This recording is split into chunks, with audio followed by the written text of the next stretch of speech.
slow up, no I don't take shit. I got no love for the fakeness. If you wanna play tough and wanna hate this, I'll always show up. I don't ever slow up, no I don't take shit. Marc Marquez akan mencoba finish podium di balapan reguler sebelum membidik kemenangan. Marquez mendapatkan suntikan kepercayaan diri usai jatuh di Austin. Superstar MotoGP itu masih mencari podium pertamanya bersama Gresini. Sejauh ini Marquez sudah 2 kali finish runner-up di 2 dari 3 sprint race pertama. Akan tetapi, Marquez baru sekali mendulang angka di balapan panjang dengan finish keempat di seri pembuka di Qatar. MotoGP Spanyol 2024 akan menjadi ajang penebusan bagi juara dunia 8 kali itu setelah gagal meraih angka di MotoGP Amerika Serikat.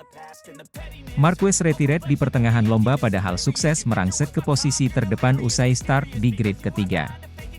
Tidak bisa dipungkiri Marc Marquez melewatkan peluang emas untuk mengakhiri puasa kemenangan yang terakhir kali diraihnya di Emilia-Romagna pada 3 tahun lalu.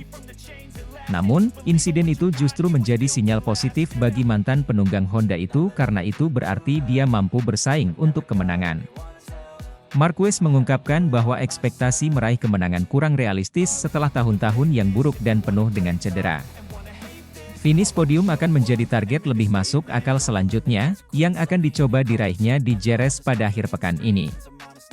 Tujuanku berikutnya adalah berada di podium pada balapan hari Minggu, cetus pebalap berusia 31 tahun ini kepada Marca. Setelah itu kami akan berusaha memenangi sebuah balapan dan sedikit demi sedikit aku percaya bahwa jika kami berhasil melewati fasenya, kemenangan itu akan tiba. Yang penting, sebagai contoh, di balapan terakhir, aku jatuh, tapi aku jatuh saat memimpin sebuah balapan.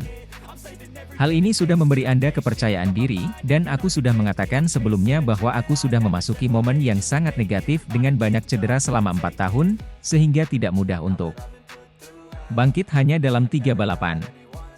Itu akan butuh waktu, lugas dia. Marc Marquez tercatat 3 kali menjadi juara MotoGP Spanyol pada 2014, 2018, 2019.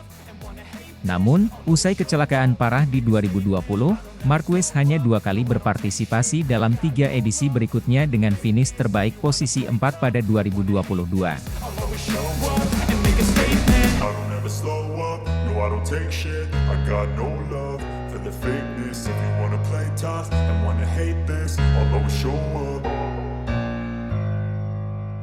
Maverick Vinales datang, Repsol Honda tendang Joan Mir ke WSBK.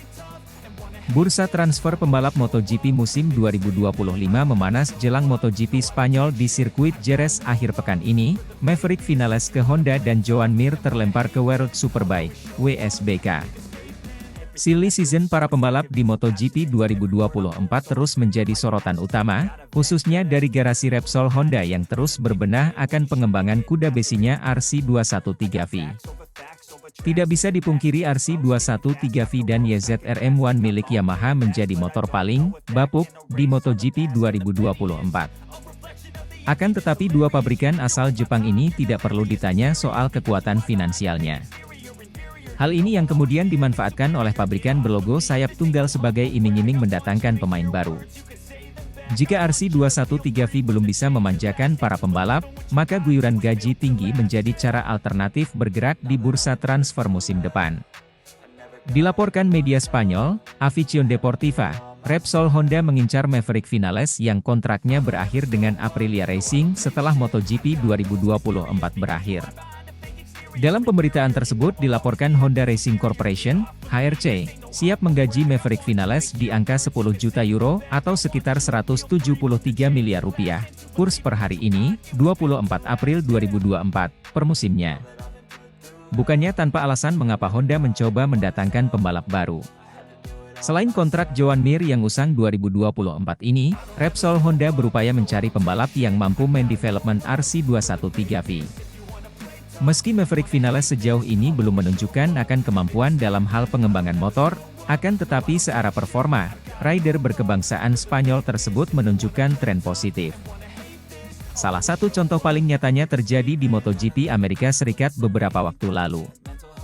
Vinales yang membubuhkan pole position, mengkonversikannya menjadi kemenangan, baik di sesi sprint dan main race. Wajar jika kemudian Honda tertarik untuk menggaet bekas pembalap Monster Energy Yamaha ini. Terlebih dengan iming-iming gaji 10 juta euro, yang secara nominal lebih besar dari Francesco Bagnaia saat ini, menjadi penawaran menggiurkan bagi Top Gun, julukan Vinales. Lantas bagaimana dengan Joan Mir? Dalam laporan yang sama, Joan Mir menjadi rider Honda yang tak diperpanjang kontraknya setelah musim berakhir. Kemungkinan penandatanganan Vinales akan menyebabkan Joan Mir tidak bisa bertahan lagi, terang Afición Deportiva. Kontrak pebalap asal Spanyol itu akan berakhir pada akhir 2024 dan ia punya banyak opsi untuk tidak melanjutkan musim depan. Oleh karena itu, Honda sudah mencari pemimpin baru yang bisa mengembalikan Jepang ke puncak. Isu yang berhembus, Joan Mir disebut-sebut berpeluang besar untuk hengkang ke kejuaraan dunia WSBK di musim depan, ketimbang eksis di MotoGP. I don't ever slow up, no I don't take shit. I got no love for the fakeness. If you wanna play tough and wanna hate this, I'll always show up. Melihat RC213V mundur dari depan ke belakang dalam waktu 1 tahun di COTA, keempat pembalap MotoGP Honda tampaknya sepakat ada hal besar yang tidak bekerja dengan motor 2024 yang direvisi secara radikal. Honda memenangkan putaran Austin tahun lalu dengan mantan pembalap LCR Alex Rins. Tapi setahun kemudian, satu-satunya yang selamat, Dair Honda, Luca Marini, finish terakhir di Sprint Race, P17, dan Grand Prix, P16. Rekan satu tim Marini di Repsol Honda Joan Mir dan Takaaki Nakagami dari LCR tersingkir di kedua balapan, sementara itu Johan Zarco terjatuh pada hari Sabtu sebelum dipaksa mundur dengan masalah teknis pada hari Minggu. Sementara itu, RC213V juga berada di urutan terbawah untuk sebagian besar latihan dan kualifikasi. Kami melihat bahwa kami sudah sangat jauh, kata Mir usai sprint. Ini adalah trek yang positif untuk motor ini di masa lalu dan sekarang kami tidak memiliki hal positif apapun. Tahun lalu itu adalah motor yang bisa berhenti dan dengan rem Anda bisa berbelok. Kemudian kami akan mulai meminta terlalu banyak tentang bagian yang baik ini, dan kemudian memulai kehancurannya. Tapi sekarang Anda tidak bisa membuat perbedaan bahkan pada bagian pengereman. Jadi kami sedikit tersesat karena kami tidak memiliki keunggulan di area manapun saat ini. Hal baiknya adalah kami memiliki konsesi. Kita harus mengambil jalur yang benar-benar berbeda dalam hal pengembangan. Seperti halnya Yamaha, Honda kini dapat mengubah desain mesinnya sepanjang musim sebagai bagian dari aturan konsesi. Kita harus mencoba menghadirkan segala sesuatu yang baru. Bukan hanya mesinnya, jelas Marini. Kami kesulitan di mana-mana. Kami perlu memahami mengapa semua orang mengalami kemajuan pesat dibandingkan tahun lalu. Kami kehilangan sesuatu karena motor 2024 sangat berbeda. Tapi tidak dalam cara yang baik di sini. Kami kehilangan titik terkuat dari motor tahun lalu dan mendapatkan sesuatu dengan mengurangi titik lemah dari tahun lalu. Namun apa yang kami peroleh tidak cukup. Setelah balapan hari Minggu, ketika dia menyindir, Luca Marini adalah yang selamat. Mir mengonfirmasi bahwa Honda sedang menyiapkan mesin yang direvisi untuk musim ini. Namun, Mir tidak menjelaskan secara rinci kapan mesin tersebut akan diperkenalkan. Namun, Mir menyebut sesi tes privat hari Jumat di Montmeló, di mana ia akan berkendara bersama Marini dan pembalap tes HRC Stefan Bradl, sebagai sangat penting. Marini akan menjadi pembalap utama yang menjajal part baru RC213V yang sudah dirombak total. Kami menjalani tes di Montmeló yang akan sangat penting dan kemudian di Jerez kami menjalani tes lainnya. Di sana kami akan memahami apakah kami mengambil langkah atau tidak, kata Mir. Nakagami yang kecewa memperingatkan bahwa banyak kelemahan yang ada berarti tidak mungkin ada satu solusi cepat untuk mengatasi permasalahan COTA. Saat ini, saya kecewa dengan performa semuanya, kata pria Jepang itu. Motornya, kami lebih lambat dibandingkan tahun lalu, ini benar-benar mustahil untuk dipahami. Saya tidak bisa mengatakan dari mana potensi buruk ini berasal. Mungkin dari mesinnya, dan satu mesin baru menyelesaikan masalah dan segalanya. Saya harap begitu. Tapi saat ini saya tidak merasakan ini, karena hanya mengganti mesin tidak bisa menyelesaikan masalah keseimbangan dan grip depan atau grip belakang. Ada terlalu banyak masalah saat ini. Sementara itu, pembalap LCR lainnya Zarco memasang wajah berani. Saya masih positif.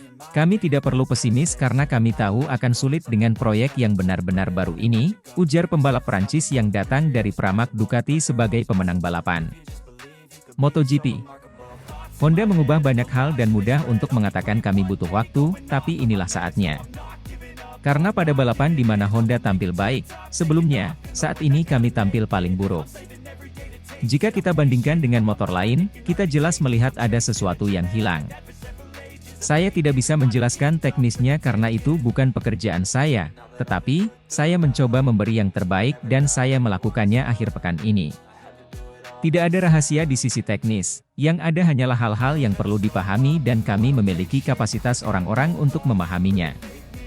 Tapi mungkin kita perlu cara lain untuk melihat sesuatu. Yamaha juga berada di jalurnya di Montmeló menjelang MotoGP Spanyol akhir pekan depan, meski hanya dengan pembalap tes pabrikan Crutchlow.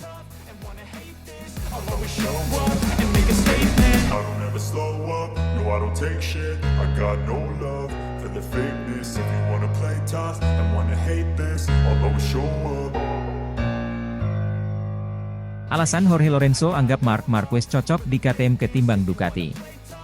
Jorge Lorenzo menganggap Marc Marquez lebih cocok di KTM ketimbang Ducati. Menurutnya, The Baby Alien akan membentuk tim impian bersama dengan Pedro Acosta. Marquez terus dirumorkan akan menjadi rekan Francesco Bagnaia di Ducati Lenovo pada MotoGP 2025. Terlebih, kontraknya bersama Gresini Racing akan habis pada akhir MotoGP 2024. Kendati demikian, Lorenzo menganggap Marquez lebih cocok berada di KTM dibandingkan Ducati. Ia menilai pembalap asal Spanyol itu tidak akan kesulitan untuk beradaptasi. KTM terbukti lebih cocok untuk Marquez daripada Ducati. Pergantian tim tak menjadi kendala bagi pembalap sekali berdirinya, kata Lorenzo dikutip dari Paddock GP. Ex-Fuera mengatakan Marquez tidak akan berada di Gresini Racing usai MotoGP 2024. Namun, pria asal Cervera itu juga tidak akan kembali ke Honda karena pabrikan asal Jepang itu menjadi tim yang tidak kompetitif di lintasan. Saya tidak melihat dia akan terus berada di Gresini selama 1 tahun lagi. Sepertinya tidak mungkin Marquez kembali ke Honda tanpa perubahan signifikan. Motornya saat ini paling tidak kompetitif di trek, tukas Lorenzo. Pria berusia 36 tahun itu menjelaskan hubungan antara Red Bull dengan Marquez akan membuat KTM bisa merekrutnya. Selain itu, ia menilai juara dunia MotoGP 6 kali itu dan Pedro Acosta bakal membentuk tim impian. KTM akan bijaksana jika mencoba merekrut Marquez. Bukan hanya karena status juara yang ia miliki, tetapi juga karena hubungannya dengan Red Bull. Memasangkan Marquez dengan Acosta bisa menciptakan tim impian, pungkasnya. Marquez sendiri punya hubungan cukup erat dengan KTM. Ia pernah membela tim tersebut di Moto2 dan sukses menjadi juara dunia.